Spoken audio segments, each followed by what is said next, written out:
Hey, OnRamps students, I'm making a special video just for you because I don't already have a video like this.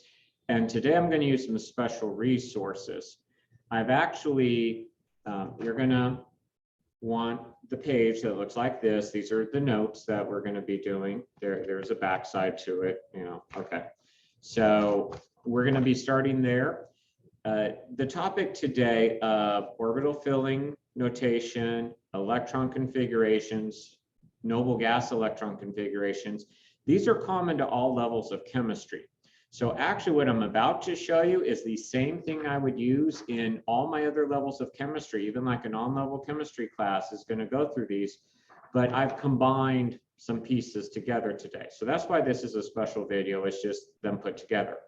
If you feel the notes are a little, dumbed down, just know that these are also intended for my on-level students, and they probably are a little dumb compared to where you're at.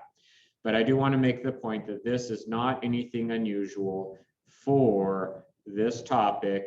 You can handle it, so you'll be just fine. I'm going to move my picture out of the, I'm hoping I can move my picture out and you will start seeing my PowerPoint slideshow and we'll go from there. So again, it is the page that looks like this. If you need to, you can email me and get a copy of that. Okay. So I am hoping that you now are seeing a screen where you've got the notes to fill in. So we're going to first talk about orbital filling notation. And in orbital filling notation, we're going to have 3 rules we need to follow. And if I go too fast, you just pause the video and you fill in the blanks, okay? So 3 rules to follow. I would recommend that you know these rules by name. I personally would test you on the name. It'd be like, which one of these things does the off-ball principle say? Or orbitals within a sublevel are equal in energy is part of whose principle, sort of a thing, okay? So I would recommend knowing these by name. So the off-ball principle, and I'm sure I'm saying that wrong because I don't speak German. It's German for like build up or, to make from, okay, to construct. So it tells us something that actually seems really easy because it is really easy. We're going to start at energy level 1 before we go to energy level 2. We're going to go from energy level 2 then to 3 and 3. We're not going to skip energy levels. Very important. That also means we're going to fill in S's before we get to P's, etc. Okay. It tells us orbitals within a sublevel are equal in energy. I'm going to show you what that looks like. Okay. And I need to warn you about this, and I'm going to have a lot to say about this all the time because it's super important. It's a small thing that is super important. The numeric values of the energy levels when it comes to these sublevels are not necessarily in number order. So you want to do yourself a favor and be certain that you are not trying to put them in numeric order all the time where you're going to start messing things up. I will show you how to read this off the periodic table. That's the way you want to do this. When we draw these, because we're going to draw these, we're going to draw boxes to represent orbitals. Now, I hope when I say orbitals, I hope you're thinking the s orbital is a sphere. The p orbital looks like barbells or dumbbells, like something you could weight lift with, right? And there's a p on the x-axis, there's a p on the y-axis, there's a p on the z-axis going on, okay? So that's, I don't want to draw that. I'm going to draw boxes. So that helps with the drawing ability a little. Okay. We have the Pauli exclusion principle that says an orbital. Okay, so an individual orbital that makes up sublevels, that make up energy levels, the individual orbitals are going to be, which we're going to draw as boxes, can hold at most 2 electrons. So that barbell that looks like that is the p orbital, that's on the x-axis, that only has room for 2 electrons. If there are 2 electrons in there, they're going to spin in opposite directions. The physicists tell us that that's something they need to do so that 2 negative things can come together. Spinning in opposite directions gives them an angular momentum I think I'm saying this right, gives them an angular momentum in opposite vectors. That's going to make them be okay to be together, even though they're both negative. Now, they're not going to be together if they don't have to be. I'll mention that in a minute. So we normally, instead of drawing electron spinning, which I don't want to do that, I'm going to draw arrows. And so one single arrow is one electron, and if they pair up when they have to, it's two arrows, one up, one down. Now, often chemists will draw single barbed arrows just to be like, make it look neater in the box, like not as crowded. It's not wrong to draw a normal arrow. It's actually not wrong to draw the arrow down first and then up. A good friend of mine at Oklahoma State University does that. And I just joke with him all the time, oh, you Oklahomans do things upside down and backwards. Okay, so anyway, don't get hung up on the actual representation. We're just trying to represent two electrons would be spinning opposite directions if they go in the same orbital, the same box. All right. The third one you need to know by name is Hund's rule. Hund's rule says that when electrons occupy degenerate orbitals, that's equal energy orbitals, the electrons are going to spread out before they double up. Which makes sense, right? They're negative electrons. Why would this negative electron want to be with this negative electron if it doesn't have to? So they're going to spread out to different degenerate equal energy orbitals. Okay, so here's an example. In the 3p, 3 electrons will spread out, so 1 is in each orbital. So this might be the px, this would be the py, this would be the pz. They're not going to have 2 in one and then 1 in the other. Okay, so that's the 3 rules we're going to obey because the atoms obey this rule. Now, there's some atoms that we can debate. Do they do this? Do they do that? That's not part of OnRamps. It has been expressly said that you don't need to know those super weirdo ones. Okay, so I'm going to teach you how to find the pattern on the periodic table and follow the pattern on the periodic table. And as far as you need to know, you're going to follow the pattern on the periodic table. And that's all you need to worry about. So the good news, we're going to keep it simple. Okay, before we move on, you want to have a periodic table that is helpful for this. And I did hand one out in class. Hope you still have it. It's on a nice cardstock, printed it off for you. First off, let's label some energy levels, which coincides with periods for the most part. So period 1 is energy level 1, period 2, energy level 2, period 3, energy level 3. So you might want to number down the side here. And this over here on this side, this just continues that same numbering. See how it's 2 on the left and then 2 on the right and 3 on the left, 3 on the right? Okay. Notice this. In row 4, right here, we switch to 3s. Now, the best I can do is say this is what Schrodinger's equations end up telling us about this. Okay, there's the calculus going on in the background that proves this is what happens. Please just take my word for it that it happens, unless you know calculus and you want to come in and we'll work through the calculus equations together. But take my word for it that this is going to be a 3, even though it's row 4. This is going to be a 4, even though it's row 5. And then on my periodic table here, check this out, okay? Notice how I have here, this would, 5 and 6, but this in between, notice the numbers, 56, 71. This is where you jump down to these at the bottom here, okay? Well, this middle area is 1 behind the row number. These down at the bottom are 2 behind. So even though it's row 6, we hit these 2 and then come down here to 4. And even though it's row 7, we hit these 2 and come down here to 5. Okay. So I would really strongly recommend that you number your periodic table like that. And then you need to know the general regions of the periodic table. You're going to see why very quickly here, okay?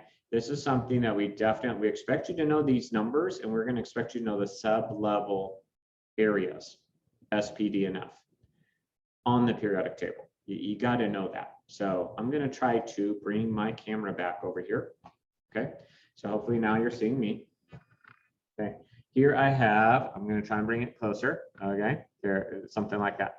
So I have, for my other students, I have a color-coded periodic table going on here, which I use as we start the unit. Eventually, they have to memorize it too. But I want to point out the reason that I start with these is, so check it out. Pink is S. So notice how the S block, we would call this the S block. Notice how it's mostly over here, but then we do have helium going on right over here, okay? Below helium, all these green, these are the P block, okay? And if that doesn't make sense to you, that's okay. We're going to make it make sense in just a few minutes. Trust me, even my on-level students get this. It just takes them more practice than I would say an on-ramp student probably will get it in. I probably bored students to death today in on-ramps by going over so many examples, but that's okay. That's what I needed to do in on-level. So that's what I do. Okay. But if you don't want to write these down on your periodic table, that's fine. You just need to know this is the P block. In the middle, these short columns here, this is the D block. And then pretty handy, these two rows down at the bottom are F. Now, this is not why they're down at the bottom, just letting you know, but it works really well that we pulled those rows down at the bottom. And I'm going to point this out, count the boxes across. 2, 6, 10, 14. Now on the on-ramps periodic table, because it moves these two down to the end here so that there's room to just leave some empty space here.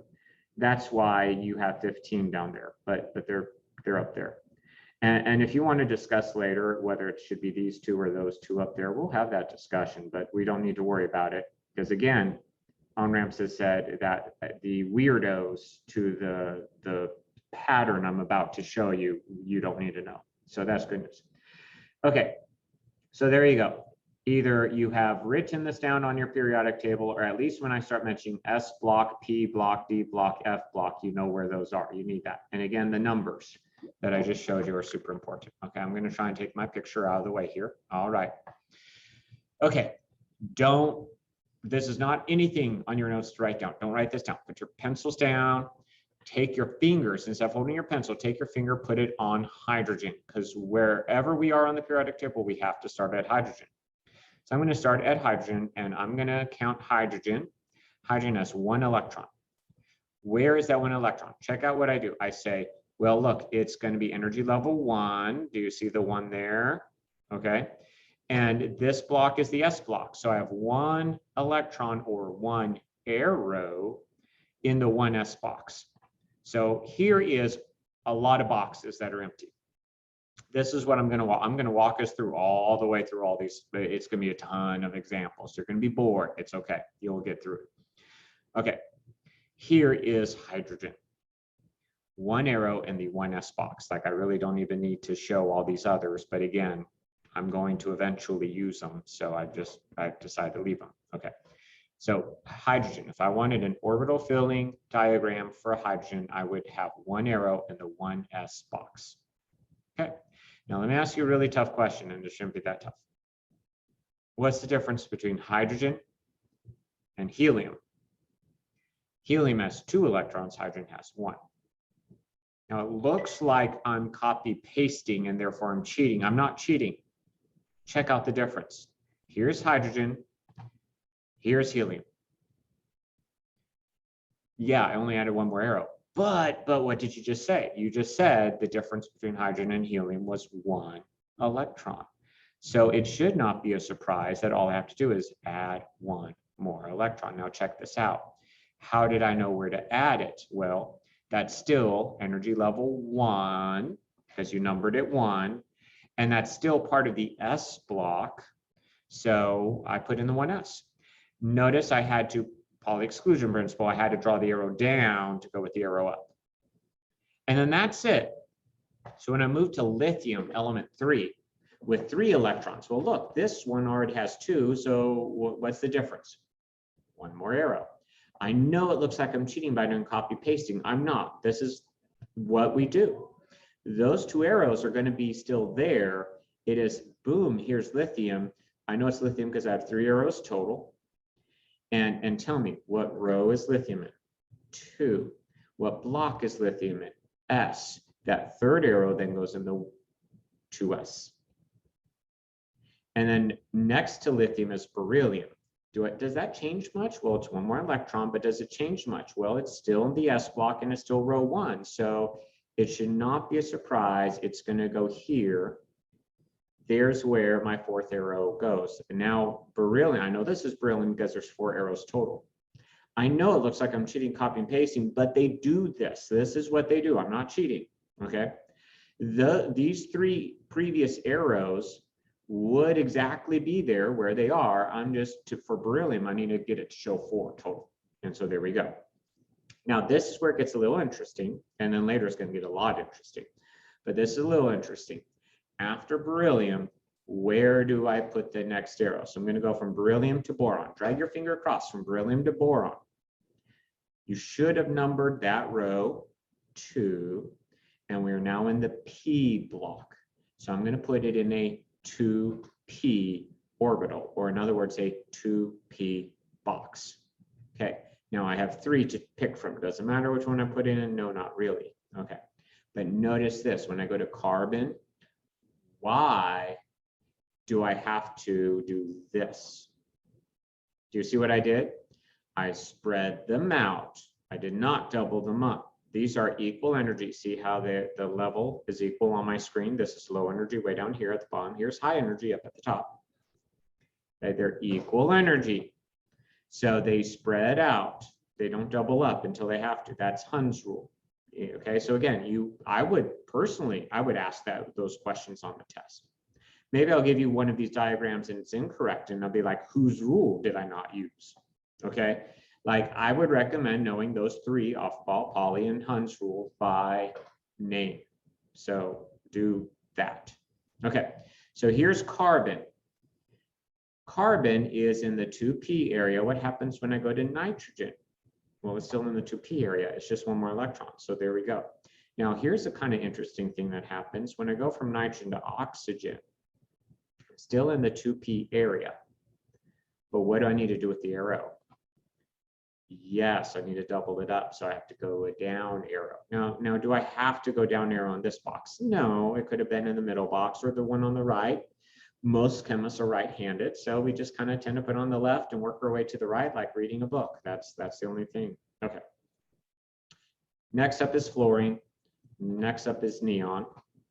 And I want to say a few things before we move on. First off, I want to say, and I mentioned this before, how many blocks go across the S block of the S region of the periodic table? How many little boxes of elements? 2, right? What's the most arrows I ever put in an S? 2. Now go to the P block area. So boron through neon. Count all those boxes: boron, carbon, nitrogen, oxygen, fluorine, neon. How many boxes? 6. How many total arrows, total electrons are in the 2p? 6. This is that pattern. Okay, this is how the calculus says it all works out. The good news is we made our periodic table show this. So if you can read the periodic table's pattern, you know the pattern that is correct. Yay. Okay, I also wanted to point this out, bit of trivia. We're going to get into this big time later, but notice I'm at neon, which is a noble gas. Notice I have filled all of the 2s and the 2p are filled right here. Like this whole energy level is done. That's a good big part of the region. Those noble gases do not react. What would it take to make neon gain an electron? Well, I couldn't put it in one of these boxes because they're already filled. So, well, I guess it'd have to go in the 3s. There's not enough positive protons in neon to really hold on to that electron if it's in the 3s. It's just not really going to happen. So they won't gain electron. What if I lose? Okay. Well, I could try to pull away an arrow. I could, ionization energy. Okay. But you know what? There's so many protons, and these are so close to the nucleus, that's going to be nearly impossible. I'd have to crank up that voltage. Remember that work coefficient we talked about with photoelectric effect? We don't even do photoelectric effect with neon because the EVs would be so huge. It's like, what's the point? We couldn't practically do that well. So we're going to delve into better as to why, but I just wanted to point that out. It has something to do in large part about having a field energy level. That coincides with the reasons. It coincides. It's not the reason, but it coincides with the reasons that the noble gases don't react. Okay, I'm moving on. I'm probably talking way too much about neon when I don't need to. So let's move to sodium. Sodium is 4s. So 4s, one arrow. Move to the next one. Wow, I said 4s. I'm sorry, 3s. I hope you caught that. 3s, one arrow. What's next is magnesium. That's also 3s, so it goes down arrow. Then I move my finger across and I get aluminum in the 3p. And then after aluminum, it's still in the 3p, I have silicon. Can you tell me where that arrow is going to go? Yeah, it's going to go in a separate box, right? Then tell me when I get to phosphorus, where that arrow is going to go. Yeah, it goes in the empty box because it spreads out. Now, after phosphorus, what happens to sulfur, chlorine, argon? Yeah, we double up. So there's a sulfur, there's a chlorine, there's an argon. And again, I'm done with that level, and I am not surprised I end with the noble gas. Okay, now I'm going to take my finger from argon. I'm going to move it to the next element. Oh, that's potassium. It says 4s, so I'm going to go 4s.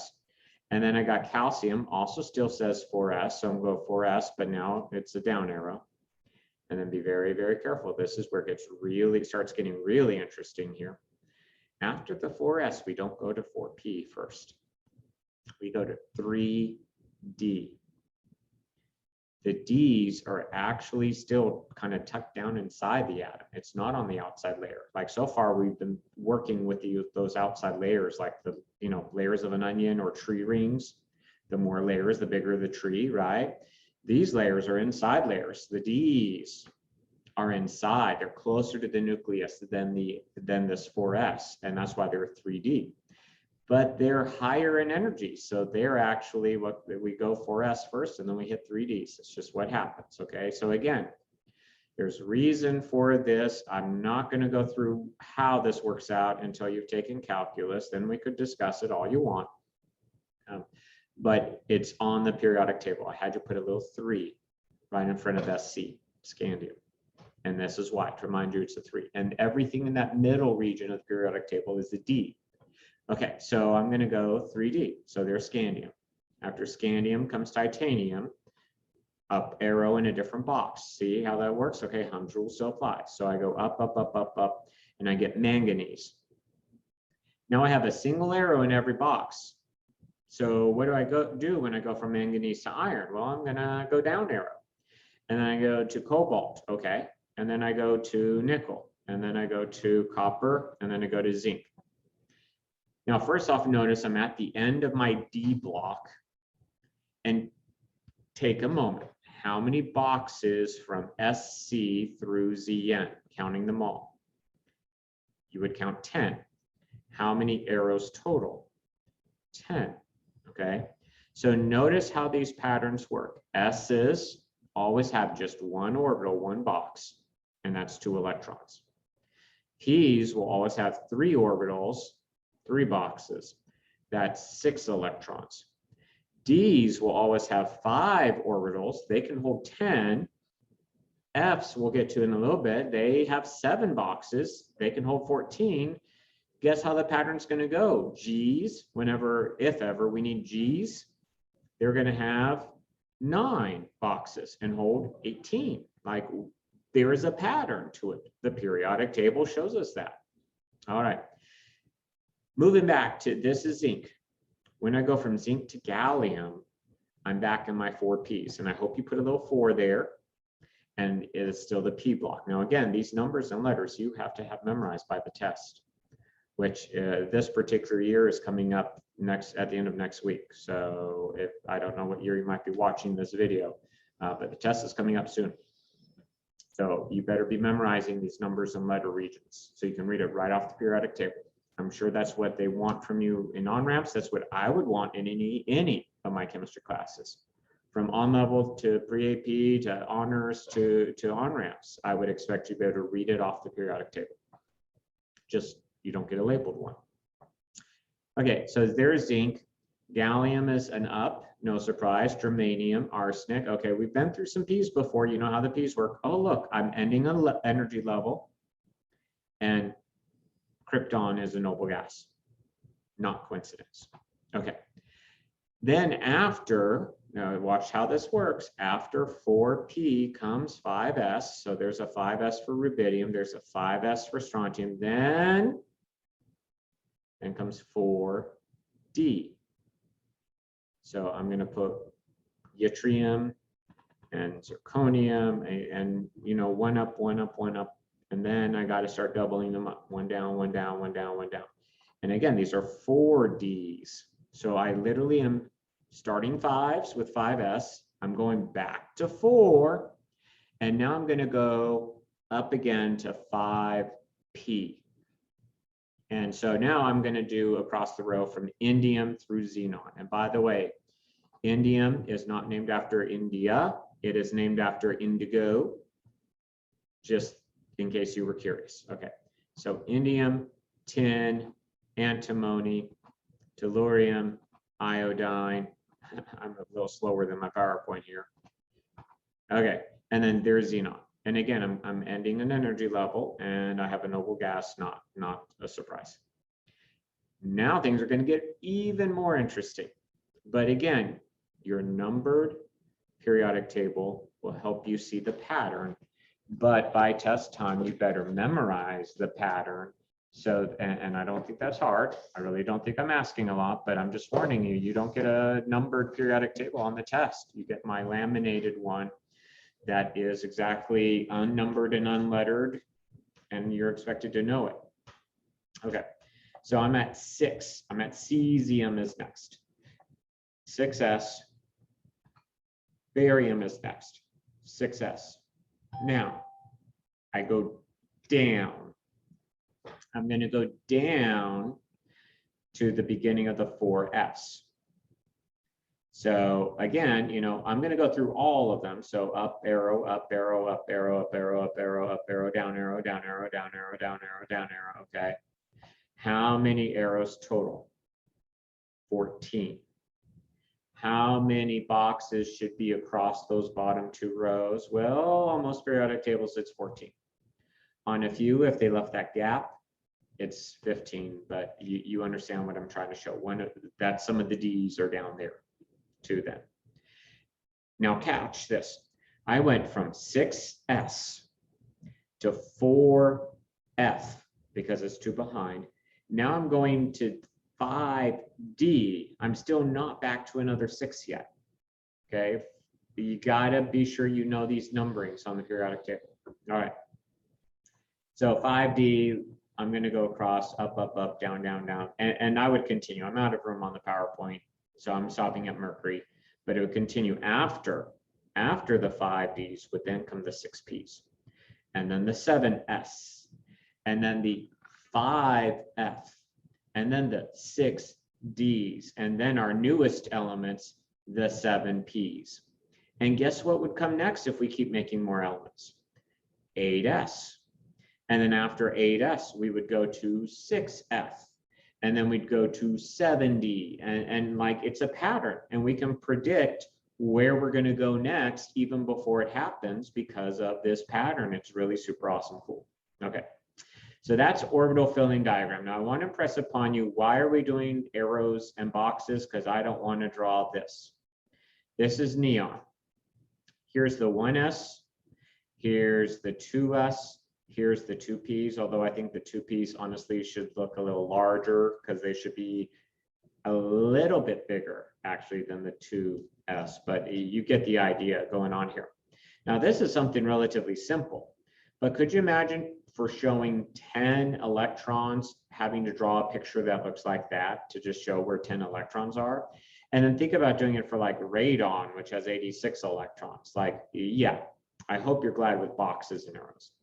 And sometimes a lot of people don't even draw a full box. They'll just draw the bottom bar of the box and with the arrows.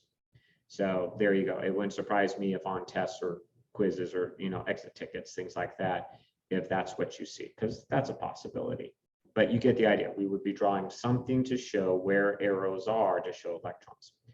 Well, the drawings in total are fun and all, but they take a while. So we also have a shortcut, which we call orbital notation. So orbital notation is a shortcut for all these boxes and arrows. So here's the general form. We're going to show the principal quantum number, which is n officially. We're going to show the sublevel letter, which is this fancy cursive looking L. And then we're going to have a superscript, an exponent. It's not math, it's just a count, but we're going to have a superscript number here. Okay, so again, it's going to be a big number, a letter, lowercase letter, and then some superscript on it. Let me show you how this is going to work. But that's our form, our pattern. Okay, so I'm going to do one for nickel. And again, I'm going to pull out my periodic table, and I'm going to try and bring my picture back over. I don't think I can manage both at the same time. Okay, so here's my periodic table, and I want nickel, which is here. And to get there, I need to start here, no, over here. I need to start here with hydrogen. Okay, so wherever you are looking for in the periodic table, you always start with hydrogen and you work your way there. Okay, so I put my finger on hydrogen. And when I put my finger on hydrogen, it is the 1s area. And the 1s can actually be hydrogen and helium. So check this out, that's 2 arrows. So I write 1s would have 2 arrows, 2 electrons. This is what I'm showing. In energy level 1, sublevel letter S, there are 2 electrons for nickel. Now nickel has a lot more electrons, so I keep going. So I move from helium to lithium. Well, that's the 2s. And if I do lithium and beryllium, that's a total of 2 arrows or 2 electrons. So I have that little count of 2 there, 2s2. Then I get 2 boron, and that starts the 2 Ps. And I'm going to go through all 6 of those because nickel's still down below. So that is 2p6. After 2p comes 3s, and there's 2 elements there. And after 3s comes 3p.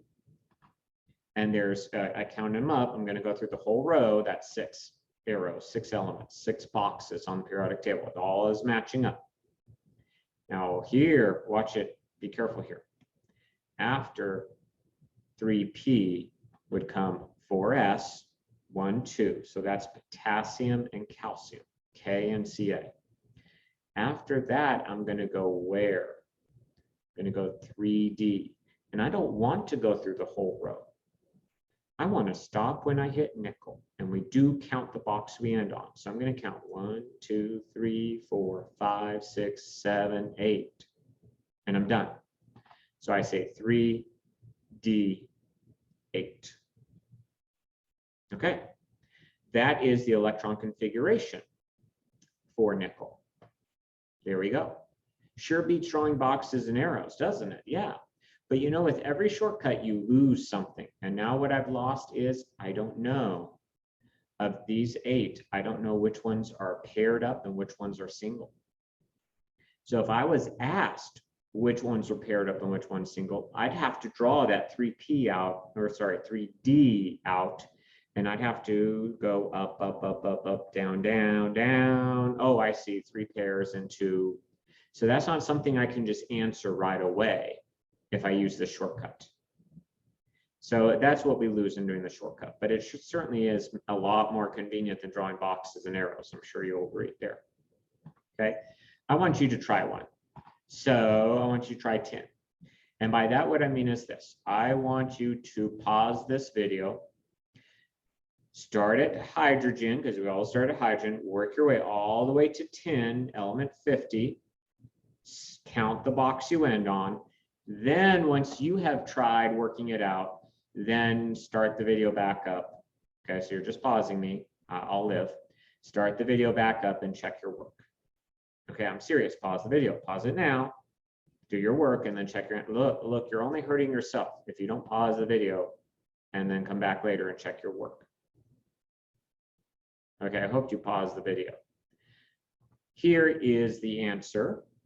Take the time to check your work well.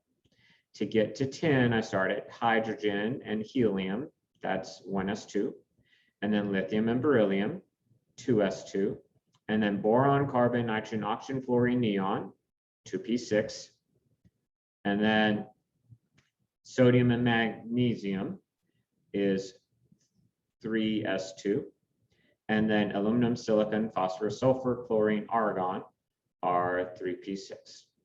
And then, okay, you get the idea. Potassium, calcium, scandium through zinc, gallium through krypton, rubidium through strontium, 4D, yttrium through cadmium. I'm not there yet, but I'm almost there. 5p, and I'm going to count them both. 1, 2, indium and tin. So there we go. All right. Hope that went well for you. If not, try to figure it out. Now, I do want to pause here a moment and say, sometimes some chemists will put these in numeric order. So it's possible this 3D10 here might be actually moved here behind the 3p6. And it's possible the 4D10 would be moved behind the 4p6. What difference does that make? Very little. It just puts them in numeric order. Some chemists like doing that, okay? I don't think that's the way it's going to be here in OnRamps, because our friend the periodic table has a whole lot of pattern, and that's been very clear what's been wanted from you with the periodic table is reading the patterns. So I think it would go in this order, but if it happens on a test or quiz that, you know, the D's are moved, the 3Ds are moved to be with the other 3s and the 4Ds are moved to be with the, that's perfectly okay. There's nothing wrong about moving them. Now, if you go from it being 4D10 and you move it over and it becomes 4D8 or 2 or something, then, you know, something went wrong there. But there you go. Okay. Now I want to show you a shortcut of a shortcut. And so again, we lose a lot more information, but it makes other things faster. So we have noble gas electron configuration, and noble gas electron configuration uses the noble gas. The previous, I'm trying to accentuate that word, the previous noble gas is used, and then we just add the little bits on after that. Take a look at what I mean. Let's do nickel again. Okay, you already have the complete one, the full one written out. We did that earlier. Here's the shortcut to that shortcut. First, I would find nickel and I ask myself, what's the previous noble gas? So I go down in number till oh, it's argon, right? Okay, element 18, argon, noble gas, right before we get the last noble gas, before we get to nickel. So I put argon in brackets. That's what we do to signify we are starting with the electron configuration for argon. Now, that doesn't get me to nickel. That just gets me to argon. So I need to do the potassium and calcium. So that's the 4s2. And now I need to get to nickel, which is the 3D10. And then I'm done. Cool. Like, notice how much shorter that is, right? That is very short, yeah. What do I lose? I have no clue where any other electrons are. I just know where the 4s2 electrons are and the 3d8 electrons are. So I cut off a lot of information. It saves me time, but now if I'm asked about, hey, where's the 5th electron of nickel going to be? Now I have to pull out my periodic table and start the pattern up again to see where that's going to be. So just know what's lost when you do a shortcut. Okay, I want you to try again. You already wrote out the full one. You could possibly even use that as a guide, but for 10, I want you to do the noble gas electron configuration. So pause the video here, pause it, pause it, pause it, pause it, pause it, pause it, pause it, pause it. Okay, by now you should have paused and tried this on your own. Here's your answer. We're gonna, previous noble gas from 10 is krypton. Okay, so I went from element 50 to element 36. So how do I go then from 36 to 50? I add 5s2. a 4D10 and 5P2. And again, maybe someone has taken this 4D10 and put it here in front of the 5s. It could happen. It's not wrong. It doesn't really change anything. What would be wrong is if they put like 4D7 and then 5S2 to 5P2. Like that would be wrong because there should be 10 there if you're moving on to the 5P2s. Okay. All right. Now what I have for you on the back is a whole bunch of practice, 3 practice problems. I want you to do these 3 and you're going to pause the video and then I'll show you the answers. That's why they're in our notes. And then after that, there is a actual like homework practice you're going to turn in next time. So what I want you to do on the back of these notes, there's 3. There's strontium, there's cobalt, there's bromine. How about I bring my picture back in here and hold it up here, okay? So what I want you to do in this big space to begin with, I want you to draw boxes and arrows. Now, what I would recommend you not do is like I did, where I just started by drawing a bunch of empty boxes and then filled them in as I need. You probably don't want to do that because you'll still have a bunch of empty boxes. What you probably want to do is just draw the boxes as you go. Now, I don't really care whether you start at the bottom and work up, or you just want to start on the left here and work your way to the right. Label the boxes, show me which ones are 1S, show me which ones are 2S and 2P and 3S. And if you do that, I'll follow. That's just fine. Then in the large blank, you're going to write the electron configuration. And then in the smaller blank, you're going to write the noble gas, NG, the noble gas electron configuration. So the boxes and arrows, the orbital filling diagram, the electron configuration, and the noble gas electron configuration. And so what I want you to do now is I want you to just pause the video and do all 3. Stop and do all 3. Stop it, stop it, stop it, stop it, do all 3. And then in this video, I'm going to show you the answers for you to check your work with. Now, when you get to your practice sheet, okay, actually, I probably should have just held that up to begin with. Let me come back here. Okay, when you get to the practice sheet here, okay, like you fill in the arrows, you tell me the electron configuration, you tell me noble gas configuration, okay, and then similar stuff on the back and 3rd page, okay. So nothing different than we've already been doing, just more practice of it. I'm not going to be showing you answers of that. That's something you're turning in next time we have class. So be certain that you take care of that. That is your assignment for the next time I see you. So that is homework. Take care of that. But here we go. You should have stopped and done those 3 on the notes. So if you have not stopped and done the 3 in the notes right now, please, please, please pause. Do yourself this favor. Pause and complete those 3 in your notes, because I'm about to show you the answers here. 1, 2, 3, like here's the answers, okay? So you should have paused. I hope you paused. It's for your own benefit if you paused. Here we go. Maybe here we go, if it'll click. Aha. For strontium, here's the boxes and arrows. Now, I don't need you to have them in this order from bottom to top. You could have kind of a reverse order. You should have labeled them, and it should look like this. So pause the video and check your work and see how you did. Then, and suddenly I have noise. I don't know why. Then strontium here. Okay. Here's the electron configuration. Pause and check your work. Here's the noble gas NG configuration. Pause and check your work. Okay. Here's cobalt.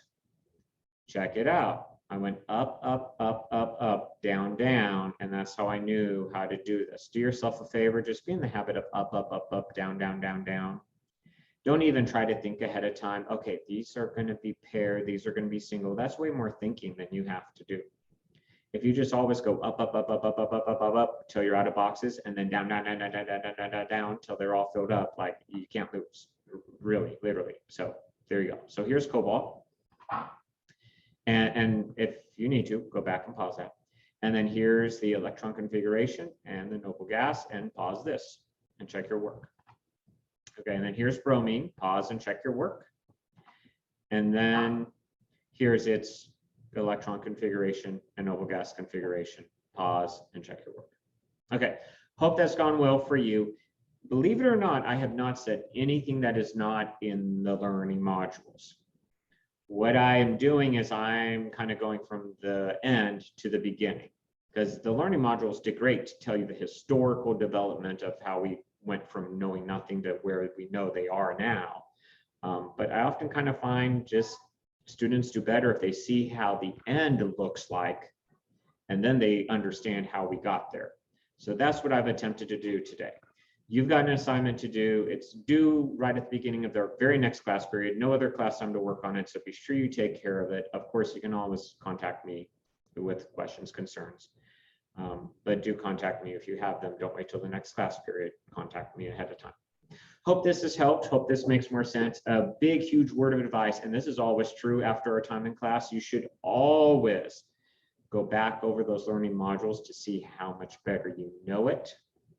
And if there's anything in those learning modules that we talked about in class that you should add to your notes in order to have good notes on those learning modules as well. Our test is coming up soon.